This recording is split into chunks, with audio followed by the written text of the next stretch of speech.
Senhoras e senhores, bem-vindos! Muito prazer, sou Otávio Baldin. Estamos chegando com o Bandcast, o novo projeto da Band. Estamos presentes nos principais aplicativos de áudio e também nos canais digitais da Band. Acesse bandvale.com. Muito bem.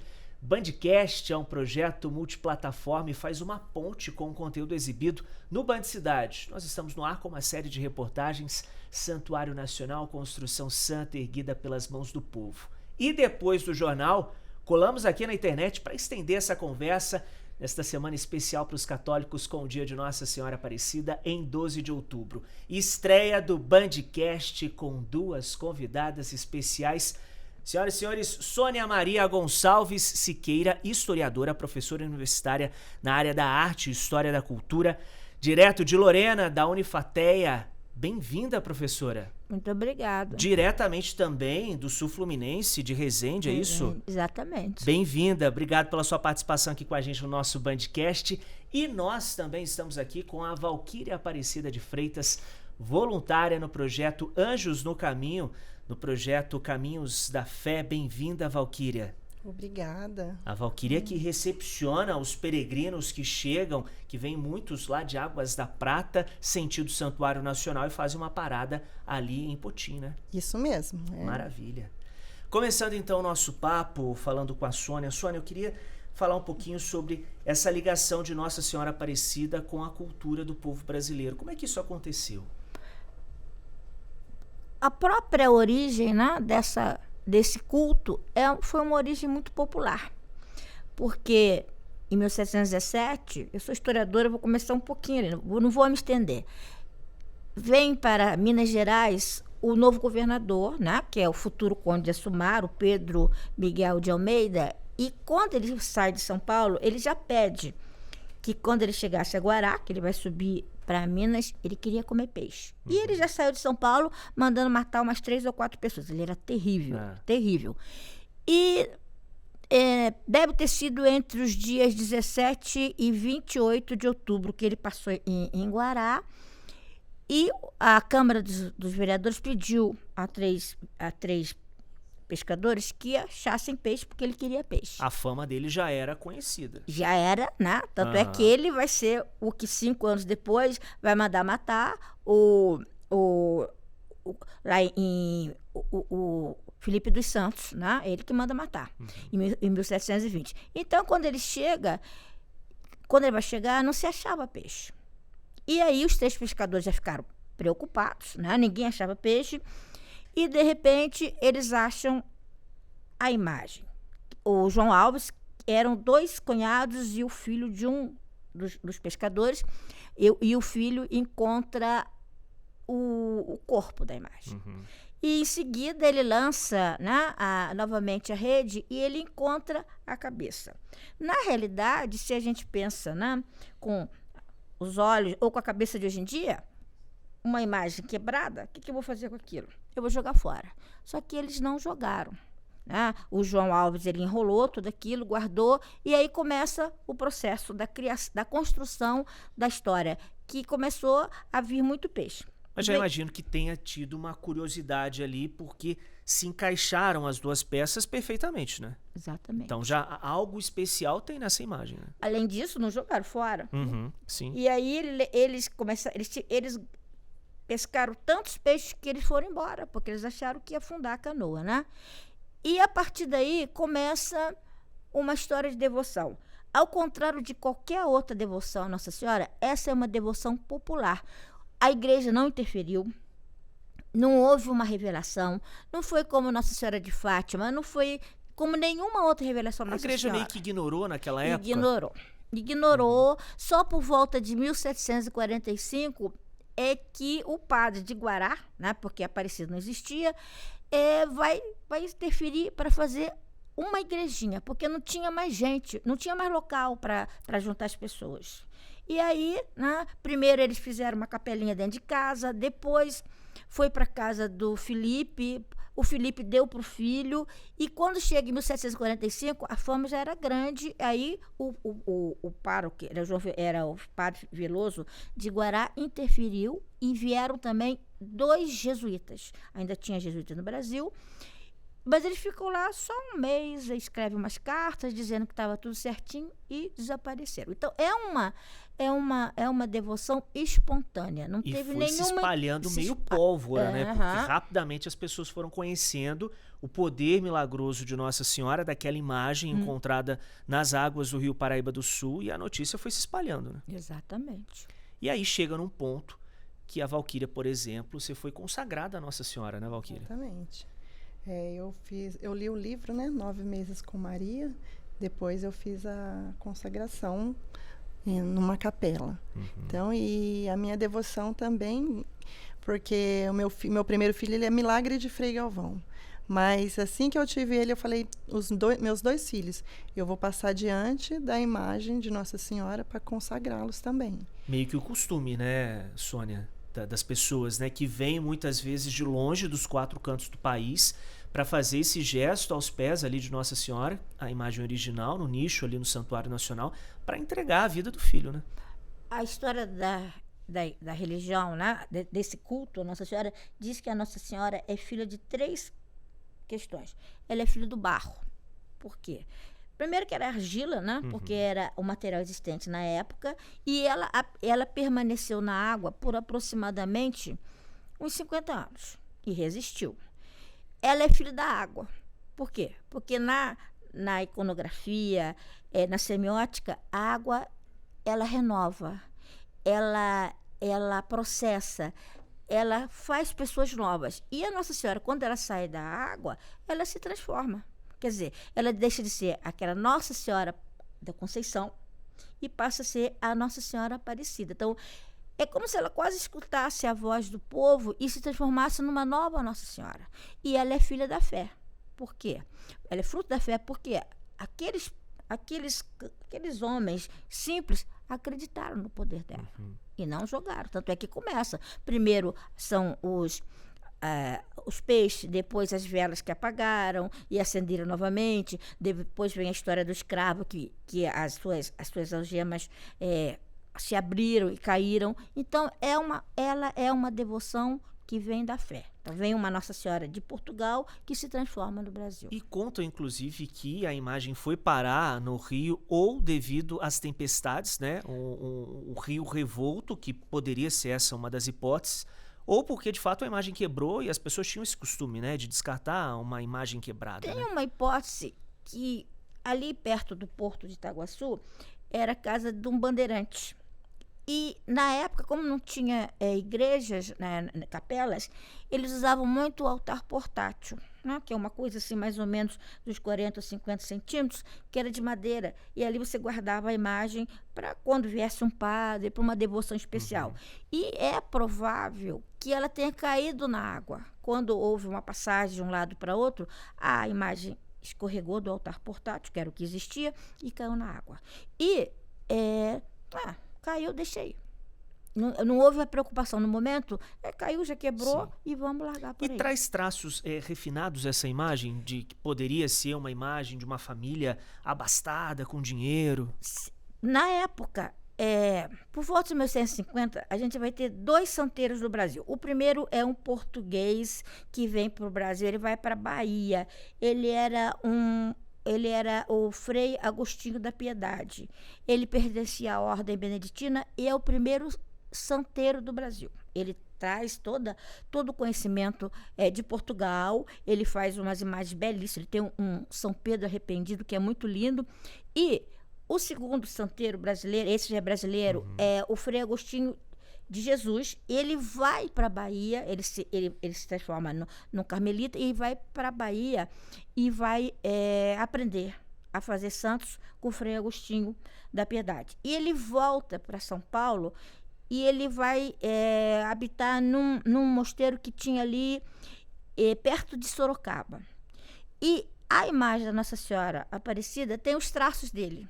Ela tem os traços de uma Nossa Senhora maneirista. Maneirista é o estilo que aparece entre o final do século XVI e início do século XVII. E quando a gente aproxima de imagens que foram criadas por ele e pela escola dele, é muito próxima. Então, ou é um trabalho do Frei Agostinho ou é da escola dele. Fica em Santana do Parnaíba. Ainda tem obras dele lá. Valquíria, como é que foi na sua casa, né? Como é que começou essa devoção? Vem de quem? Desde pequena, né? Através dos meus pais, de levarem a gente até a Basílica. Minha mãe, por exemplo, ela gostava de ir na novena caminhando, né? De Potinha até Aparecida caminhando. E depois a gente voltava de ônibus. E eu fui levando, né? Eu, minhas irmãs, a gente sempre... Hoje não mais, mas a gente fazia muito isso. A gente saía de Potim caminhando até Aparecida, né? E eu acho que, em geral, assim, essa devoção... Mesmo que às vezes a gente não quer, a gente já chama Nossa Senhora. Acontece alguma coisa, a gente fala, minha Nossa Senhora Aparecida. É espontâneo, né? Se recorre à né? mãe, né? Então, é uma fé, como ela disse, assim, que foi crescendo, mas através humanamente, né? Sem interferência ali da igreja no começo, né? Era uma fé em si de cada pessoa. Nasceu do fato, povo né? mesmo, né? De crer naquela imagem, né? E na sua casa você tem um altarzinho lá dedicado a Nossa Senhora? Com certeza.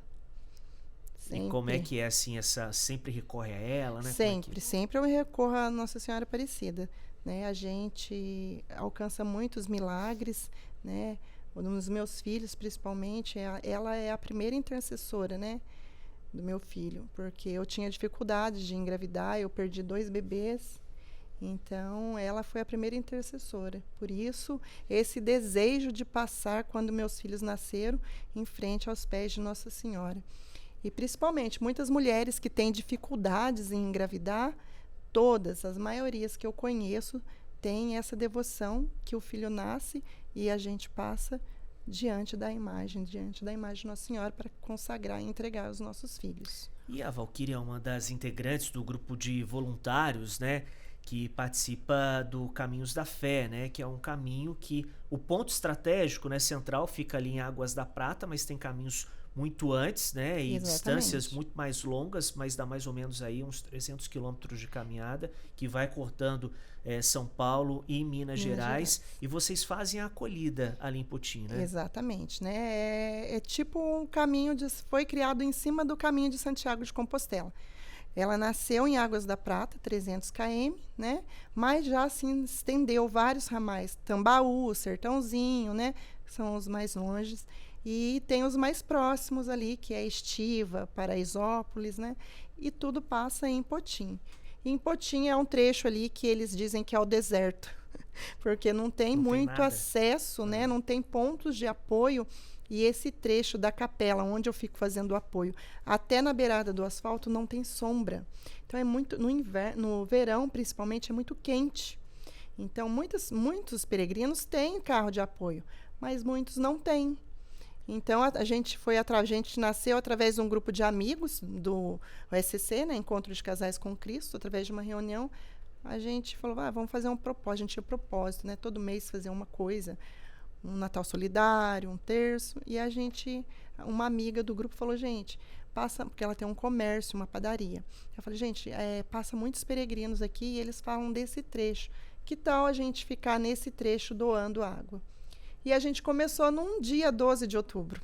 Né? A gente pediu para o padre deixou a gente ficar lá, mas a coordenadora não quis abrir a capela para a gente. Olha, pra você ver. Mas a gente ficou do lado de fora, com mesa, com caixa de isopor. No segundo ano, a gente já ficou uma semana. No terceiro ano, a gente ficou 15 dias. Depois, a gente estendeu de 15 de setembro a 6 de novembro. E esse ano, a gente está desde maio, lá todos os dias. E quantas pessoas vocês acham que vocês vão receber esse ano? Mais de 10 mil, né? Muita gente na Sônia. É porque o Caminho da Fé ele é totalmente diferente da Dutra, né? Você vê na Dutra, eles vêm em bate-volta, às vezes, caminham a noite inteira, o dia inteiro. São 3 mil peregrinos. Lá não, eles vêm por quilometragem, né? Então, é 10 dias de Água da Prata. É mais planejado, né? Com as hospedagens, com as paradas. Isso, mas é muito dificultoso também, que são muitas montanhas, né? Muitas subidas, muito íngremes. Então, é um caminho, assim, de superação. Né? Um encontro seu pessoal com Deus e a natureza através da intercessão dessa fé à Nossa Senhora Aparecida. Ô, Sônia, como explicar, né, essas pessoas que encaram horas, dias, subidas, descidas, estradas sinuosas, né, para fazer um gesto, uma demonstração de amor à santa. Pois é, desde o princípio, né, a história vai contar pra gente que houve esse processo. Então, repara, Nossa Senhora, ela veio da água desnuda. Ela veio com aquela roupa de argila, mas ela não tinha manto. Sim. O manto foi colocado depois, um manto azul e vermelho, porque eram as cores do Dom João, que foi o rei que introduziu o culto à Nossa Senhora da Conceição. Já vem aquele toque mais da realeza, E depois, coroa, né? a coroa foi a Princesa Isabel. E ela, então, ela veio nua como povo, porque a devoção da Nossa Senhora está ligada a quem?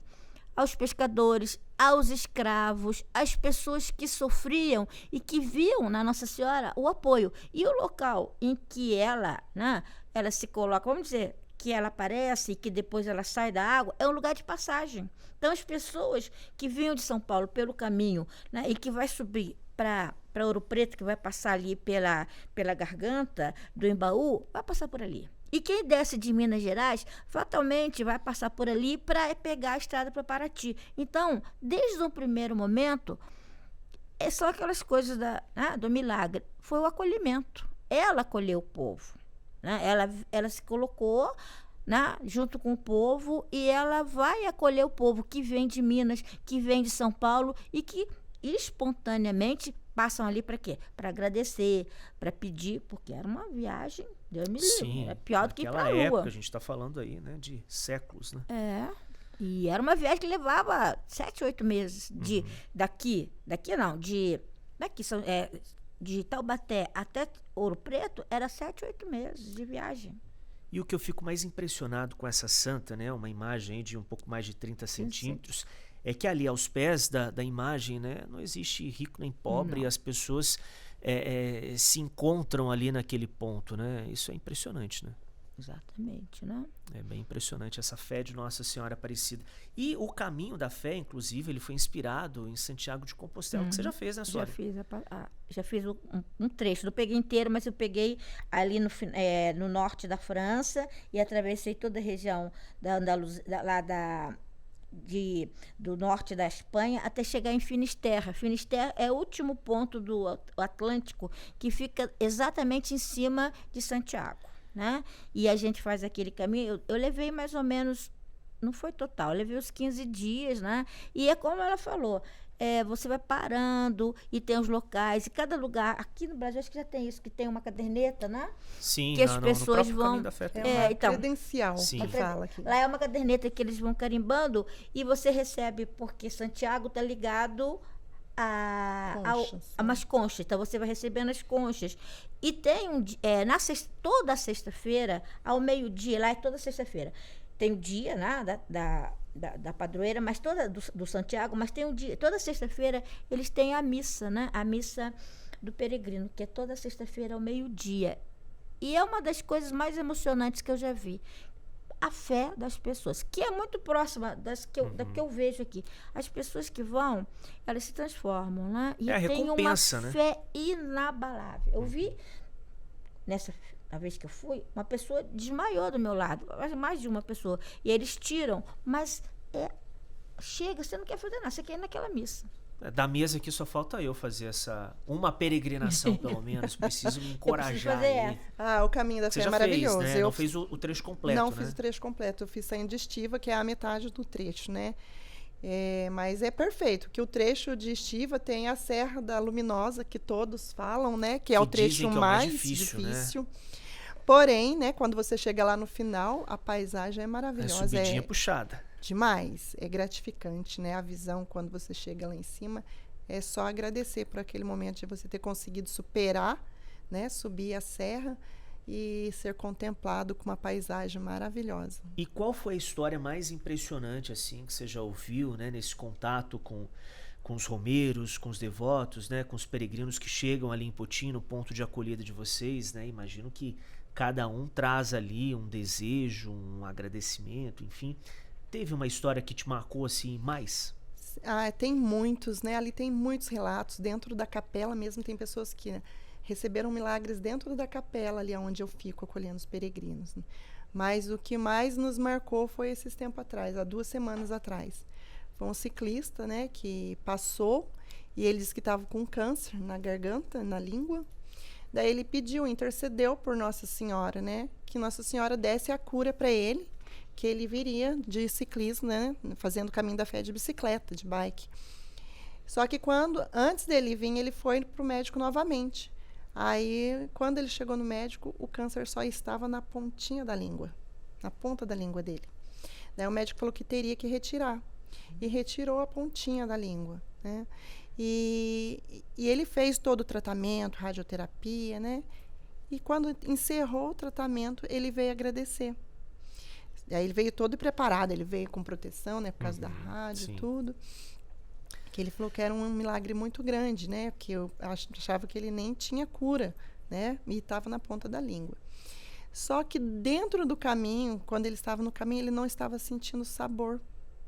Porque ele perdeu o paladar, né? Porque o pessoal diz que quem faz rádio, quimioterapia, perde o paladar, né? Que o mel vira um fel.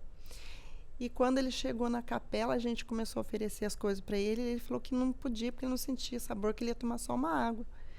E daí o Carlão falou para ele, não, toma um suco, né? Come um bolo. E ele tomou o suco, sentiu o sabor. Sentiu. Aí ele começou a chorar e todos na capela. Porque era o segundo milagre que ele recebeu. E é a renovação da própria fé a partir dessas experiências, né? Exatamente. Muito, né?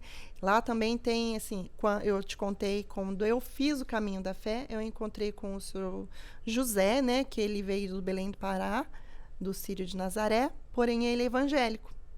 E a gente veio conversando com ele, né? Porque a gente achou estranho, né? Um evangélico no caminho da fé. E ele pegou e falou assim, não, eu respeito, né? A religião de cada um, também que a pessoa me respeite. Daí ele falou que ele participa lá do Círio de Nazaré todos os anos na festa. Daí eu fiquei naquela dúvida, né? Falei assim, nossa, mas será que ele vai passar diante da imagem? Eu falei, seu José, mas e aí? O senhor vai passar diante da imagem de Nossa Senhora? Ele falou, claro, Valquíria, com certeza. Porque se eu não passar em frente à imagem, eu não concluí o caminho. Não valeu a peregrinação, né? Exatamente. E eu achei muito lindo esse ato dele, né? De respeito, mas de fazer o caminho e saber que ele vai passar lá em frente à imagem para ele concluir o caminho, né? Então é muito lindo de ver também. Ô Sônia, uma coisa curiosa que eu acho em Nossa Senhora Aparecida é esse respeito que mesmo outras pessoas de outras religiões têm pela santa, até mesmo pelo reconhecimento da Mãe de Jesus, né? Da Mãe de Cristo. Eu acho, eu gosto de ver, eu sempre vou na época, porque eu acho muito fantástico a fé do povo, né? É uma fé espontânea. Isso que ela falou das pessoas não serem católicas, mas tem que respeitar a religião do outro. Eu acho isso muito interessante. Essa capacidade de irem lá, às vezes eu vejo pessoas que vão de joelho atravessar aquela passarela, né? Sim. Que coisa, como é viva e verdadeira a fé do povo, né? Porque é uma fé. Porque o Brasil, se a gente começa a pensar a história do Brasil, a gente foi colonizado pelos portugueses e a gente teve o que se classifica como uma fé epidêmica. Quer dizer, é uma fé que vem do barroco, que ela fica na pele, mas não introjeta. É a fé do seu conde de Assumar, que passa por aqui e que quer comer peixe, mas depois vai matar o Felipe dos Santos. E quando o povo entrou em contato com a Nossa Senhora, aí aflorou essa fé verdadeira, tanto é que no final do século XIX, a coroa, já é o Brasil, né, o Dom Pedro, manda organizar aquilo. Porque havia o regime do padroado, quer dizer, a igreja estava ligada ao Estado e eles estavam perdendo o controle. Então vem a igreja, os padres vêm para organizar a fé e tirar um pouco essa espontaneidade. Eu não sei até que ponto isso foi interessante, mas eles vieram para organizar. Por quê? Porque eles acharam que o povo tinha perdido o controle sobre o povo.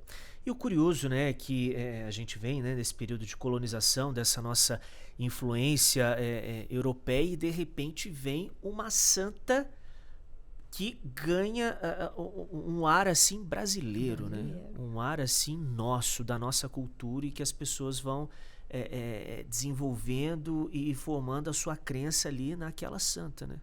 Vê, ela é uma santa que vem, não era, mas que veio mulata, né? Sim. Que você vai então resolver o problema dos escravos, né? Nós estamos num país que era 2/3 da população era escrava, e era uma situação, acho que não tem como a gente pensar o que é ser escravo, porque o escravo não tem nem liberdade de pensar. Sim. Não é só liberdade física, ele não tem liberdade de pensar.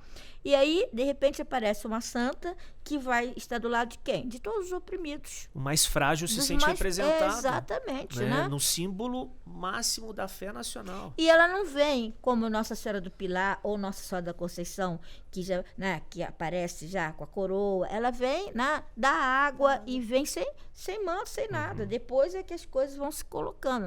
Que ela vai recebendo, né? Mas ela originariamente não tinha nada disso. E ganha um altar na casa de pescadores, né? Na simplicidade. Os né? 2 primeiros foram na casa dos pescadores, né? Sônia, e que imagem guerreira essa, né? Porque a gente fala primeiro que ela foi quebrada em 2 partes quando foi encontrada no Paraíba do Sul, mas depois... Ela foi colada com cera de abelha. Com cera de abelha.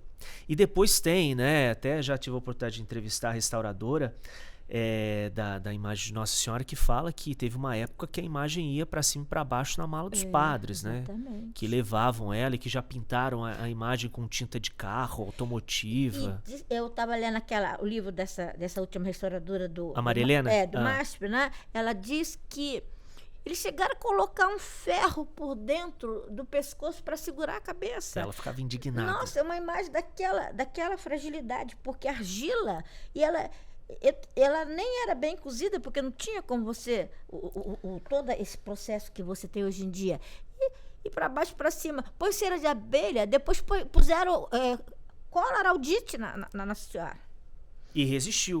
E o pior foi o atentado, né? Que teve que a imagem se dividiu aí em mais de 200 pedaços, né? Que foi impressionante. E como é que a arte explica também, né, essa questão, né? Todo esse processo também de restauração, né? Quer dizer, é uma peça que traz também um simbolismo muito grande para a história da arte do país. Você viu que ela fala que ela mudou a visão dela, né, da religião. Sim, quando que ela não tinha. Né, mas ela já passou, porque na realidade, desde o primeiro momento, quando os jesuítas chegaram, e depois quando os redentores chegam e começa esse processo, é lógico que a restauração ela vai se desenvolver no século XX. Se você pega a história da restauração, por exemplo, na Europa, final do século XIX, o que eles fizeram com o Parthenon é uma encrenca, né? O que os ingleses chegaram e destruíram o Parthenon para levar os pedaços para casa.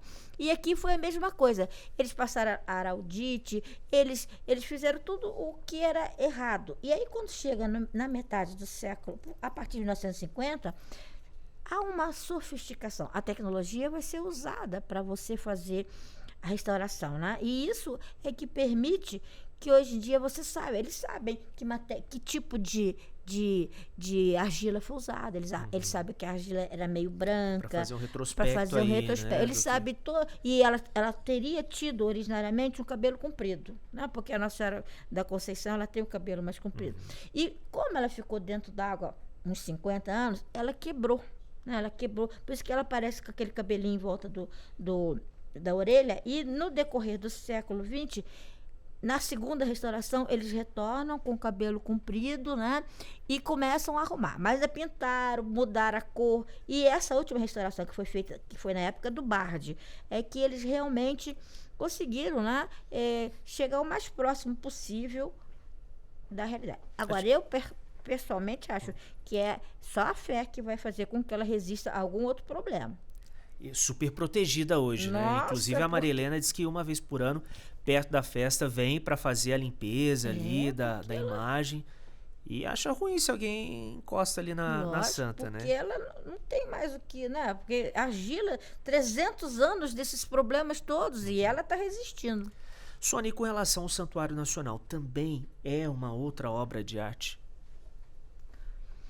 Olha, o santuário, a antiga basílica, eu acho mais interessante. Ela é barroca, né? E mais ou menos, internamente, tem alguma coisa de rococó.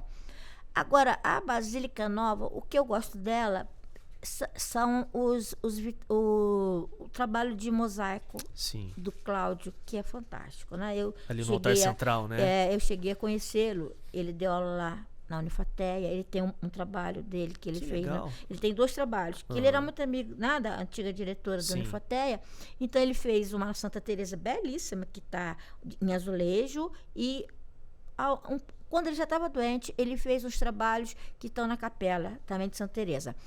E eu acho aquele trabalho de uma sutileza, porque ele vai trabalhando com toda a iconografia. Repare, em volta, né, do santuário tem a água, né? Você caminha pela água, porque a água é renovação, é vida, é esperança, é tudo. E depois, quando você entra, ela é toda voltada para a história das mulheres, né? Ele vai contando a história das mulheres. No final, ele vem com as mulheres do século XX. Eu acho um trabalho belíssimo. E aí traz ali a fauna brasileira. Nossa, né? Ali no transepto, que coisa linda. Eu fico emocionado quando eu vejo aquilo, né? E você gosta de ir, Valquíria, no Santuário Nacional? Gosto, bastante. Né? Mas a gente que mora aqui, a gente deixa um pouco, né? Isso que eu ia falar. A gente que é do Vale, quando a gente vê, né, as pessoas que vêm de longe para assistir uma missa, acompanhar, participar de uma celebração, e a gente fala, poxa, pertinho aqui do Santuário Nacional, e a gente demora para ir, né? Demora, exatamente. Eu procuro levar meus filhos agora nessa época, eu gosto de levar eles lá no subsolo, né, na parte da turminha, né? E sempre que eu posso eu levo, mas é mais difícil. A gente que é daqui é mais difícil de participar, mesmo porque agora é complicado a gente entrar no santuário, né, devido à taxa, né? Porque a taxa do Mercosul, você tem a taxa do Mercosul, a taxa da arquidiocese, então você tem que fazer todo um cadastro para entrar na Basílica, para você não pagar, né, para entrar na Basílica. Por exemplo, se for para eu ir todos os dias na Basílica, se eu não tiver o cadastro, fica um custo alto. Sim, isso no caso para o estacionamento, né? Para o estacionamento. Carros, ou teria que ir mesmo em peregrinação, né?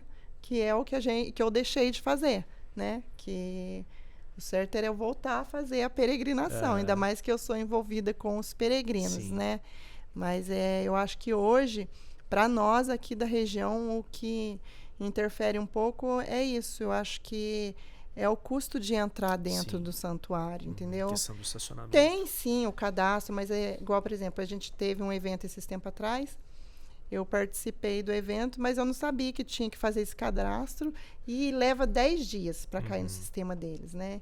Então, eles liberam na semana, assim, agora da novena, você faz esse cadastro, e quem é das 5 cidades, acho que é Aparecida, Potim, Guará e Lorena, não paga para entrar, né? Mas daí tem que levar um comprovante, né? Principalmente se a placa for Mercosul. Deve ser por conta da arquidiocese. Eu troquei de carro e não consegui, porque estava com placa de Resende, não consegui. Ô, Sônia, com relação ao futuro, né? O que você pensa? A fé, o futuro, a tecnologia, você acha que isso não vai ter limite, né? Ou a tecnologia, de certa forma, vai sufocar um pouco a fé das pessoas, a crença, as pessoas cada vez mais vão ficar mais céticas, mais racionais? Eu acho que o povo vai continuar, sabe? Mas eu tenho um pouco, sim, de preocupação com essas transformações, né? Até que ponto a tecnologia vai mudar essa fé? Por exemplo, uma coisa que eu acho esquisito é você, né, na hora, você colocar na sua casa um copo d'água e por meio da televisão, eu não acho interessante. Mas eu acho que o povo sempre vai ter fé, né? Porque é o dia a dia, né? Mas eu acho que é muito importante, sim, sabe? Porque principalmente na época da pandemia, que a gente não podia estar lá, fez toda uma diferença. Mas agora... E hoje em dia, para as pessoas que estão num leito de hospital, pessoas que estão acamadas em casa, é muito importante essas transmissões. Eu acho que é legal ver, eu acho certíssimo. Mas eu não acho a fé certo. É além, acaba né? que você não tem a experiência de estar no templo ali, né? Eu acho certo que você esteja num leito do hospital e que você tenha acesso à missa. Agora, eu não acho certo essa coisa de você põe a água, porque já tem a interferência da televisão. Isso que eu acho mas é a fé, né? É a fé da pessoa em crer que aquela água está sendo abençoada, que está sendo tocada, que ali vai ser a transformação. Né? É uma coisa inexplicável. Não tem como a gente questionar a fé de uma pessoa, de estar, mesmo estando lá em si, dentro do santuário, ou através da internet. Porque é a fé que move a gente. Mas essa experiência conta muito também, né, Sônia? Essa experiência de estar no templo, do peregrinar, eu acho né? Que nada substitui. É lógico que tem esse problema da pessoa não poder. Mas o fato de você estar lá é outra experiência. Não, a emoção é inexplicável, né? Você né? entrar, você vê aquele tamanho. É uma igreja, ela é meio bizantina, meio romana, né? Ela vai pegar esse final do século, o estilo dela, final do século XIV, século XV, e ela, né? Aquela cúpula, né? A cúpula, iconograficamente falando, significa essa ligação entre o divino e o humano, né? O poder sempre se coloca pela cúpula. Você vê, em Brasília, a cúpula, né? E ali, a cúpula ela vai ter uma ligação mais com essa ligação entre o divino, né? E o humano. E você entrar ali no transepto, que é aquela área central que o Cláudio Parte fez as aves do Brasil, olha a força daquilo. E tudo tem um significado ali, né? Ali nada é de graça. Você repara assim nos detalhes, e quando você acha que é um piso que foi colocado porque foi bonito, tem um significado. Né? E o próprio santuário tem, né, essa visitação aos peregrinos, guiada, aos né? médicos, guiada. Legal, que você explica para a pessoa, Exatamente. E é importante, né, saber eu cada acho que significado. Isso te dá uma outra visão. Exatamente. Sim. Até o fato dela ser feita de tijolo, né? Porque a Nossa Senhora veio do barro, então por isso que ela é de tijolo. Então isso, quando eu fiquei um tempo sem ir lá. E depois, primeira vez que eu fui, era um encontro de salesianos, aí eu fui também. E tinha uma pessoa que guiou. Foi o momento que eu me apaixonei pela igreja. Porque ela foi contando, né, mostrando o rio, falando do tijolo, a ligação com a Nossa Senhora. E depois veio todo aquele interior, aquele Cristo na cruz, que a luz bate, né? E bate no coração. Nossa, que coisa. E lá é outra experiência. Que é a máxima da arte, né? Você respeita aquilo que você conhece, né? E então você democratiza também, de certa forma, o acesso ali para as pessoas que ajudam a construir até aquilo, né? O São Bernardo, o Abade Sigier, aliás, que criou o gótico, ele dizia, isso é por volta do século XII, que a emoção estética é o início da emoção religiosa. Se você se emociona com aquilo que você vê, esteticamente falando, seu coração está aberto. Encanta os olhos, né? Para a beleza da palavra de Deus. E outro ponto que eu queria falar com você, Sônia, com relação, né? Nós estamos falando aí de um santuário grandioso, né? Uma obra que recebe mais de 10 milhões de pessoas por ano. Mas eu acho impressionante as capelinhas que também foram se multiplicando nos 4 cantos desse país, na estradinha de terra, que você vê que não tem absolutamente nada, mas tem a casinha simples, com um altar simples, ou uma capelinha erguida também, né? Quer dizer, são demonstrações também, né, de amor à Nossa Senhora. Esse culto popular que ela estava falando, que se espalha pelo Brasil. De uma certa maneira, né, o brasileiro, ele se encontra nesse culto. É aquela Nossa Senhora do dia a dia, né? Simples, né? Que ele pode se apegar a ela. E ao longo do caminho da fé tem muito disso. O pessoal vão criando capelinhas, né? Singelas, simples, porém com um diferencial muito grande. E os próprios peregrinos que vão passando diante dessas capelas vão deixando água, remédio, uma capa de chuva, um tênis que não serviu, que pode vai servir auxiliar o outro que está vindo. O próximo peregrino, entendeu? Então, no caminho da fé é muito lindo de se ver várias capelas ao longo do caminho, e às vezes começam muito singelas mesmo. Às vezes, só na beirada do morro, uma imagem de Nossa Senhora dentro de uma cúpula. Eu vi uma vez no tronco da árvore. Eles montaram e aí fizeram lá, lapidaram, cortaram e colocaram a imagem da santa, e uma outra pessoa que estava pagando uma promessa, construindo uma santa, acho que de 10 metros de altura, não sei, numa cidadezinha de Minas lá. São as diferenças também, né? Os opostos, cada um tem um compromisso Exato. com a santa que faz de um Em jeito, né? Santiago eles deixam também. Eles vão passando pelas cidades.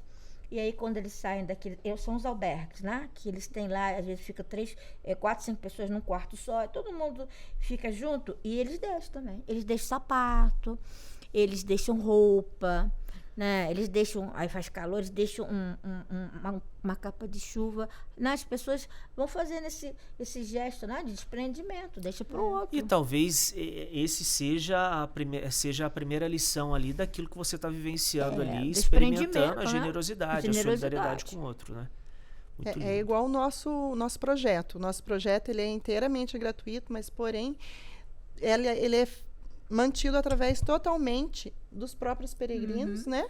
A grande maioria dos próprios peregrinos, e acaba virando uma corrente de amor, igual a minha amiga Cláudia sempre fala, que quando vai passando, né, os guias, e eles verem que eles não estão usando mais, assim, sobrou fardo de água, Deixa fruta, ali. eles vão deixando a nossa capela para o próximo peregrino. Então ajuda muito, porque o nosso sonho é se manter ali durante o ano todo, né? Então, o próprio peregrino já faz essa corrente de amor ao próximo. Eles vão desprendendo de suas próprias doações, né? E é muito rico você ver isso, eles deixando. E, inclusive, tem a história também da capela, né? De vocês, né? Tem. Lá na capela, a gente acolhe os peregrinos cantando, né? Com a música do Espírito Santo. Eles vêm há 10 dias caminhando com subidas, descidas, né? Longe da família, atrás de uma graça, de um milagre, de um agradecimento. E quando eles chegam ali no nosso ponto, eles se sentem acolhidos. Por quê? Porque a gente canta e abraça, né? Então, é esse abraço. Às vezes eles falam pra gente, Valquíria, não é às vezes nem o cafezinho, a água, nem a capela, mas esse abraço, esse acolhimento, né, que vocês aprenderam com a Mãe Aparecida, né? Que acolher bem é evangelizar. Mas dentro da capela, a gente já teve lá milagres, assim, de pessoas que levou os filhos hoje para conhecer, porque pediu para engravidar, né? E recebeu a graça logo que pediu ali na capela. Teve um rapaz que ele veio pedindo, ele foi mandado embora e veio pedindo ao longo do caminho que ele arrumasse um outro emprego, né? Aí quando ele estava dentro da capela em oração, o telefone dele tocou. E ele falou que ele tinha acabado de pedir diante da imagem lá no altar. O telefone dele tocou que era um emprego. São as demonstrações de fé do nosso Brasil afora e que nós temos esse privilégio, né, de ter pertinho da gente aqui. Para fechar esse nosso primeiro Bandcast, eu quero que você fala para mim, Valquíria, o significado de Nossa Senhora para você. Ela é a mãe, né? É a mãe que sempre me acolhe, a que eu sempre posso recorrer, né? É como se fosse a minha mãe mesmo, a minha mãe genética. Então, sempre que estou em apuro, é ela que eu recorro, né? E ela sempre está, desculpa a emoção, né? Imagina. Ela sempre está de braços abertos, com o seu manto sagrado para nos proteger. É ela que nos ampara diante de todas as dificuldades. Embora às vezes a gente seja um pouquinho ingrato, né? Deixa a gente que é mais daqui deixa de frequentar. Mas não é por isso, mas a minha fé é a todo momento, assim. Eu rezo, eu intercedo por ela sempre. E a inspiração para continuar com essa missão aí, acolhendo os peregrinos, né? Com certeza, né? Porque ela que ensina a gente, ela acolheu todos os desamparados, os sofridos, né? Todas as pessoas que necessitavam da sua ajuda. Ela que acolhe com esse manto agora, né? Que a gente fala que é um manto consagrado de Nossa Senhora. Então, a gente tem que ser grato a essa mãe que nos acolhe e acolhe a todo o Brasil, né? Que vem aí pedindo uma graça ou somente agradecer. Sônia, e pelos seus olhos, essa devoção do brasileiro, dos moradores da região do Vale do Paraíba, essas milhares e milhões de pessoas que recorrem à Santa, como é que você vê essa devoção? Eu comecei o meu contato com ela por meio da arte e por meio da história, né?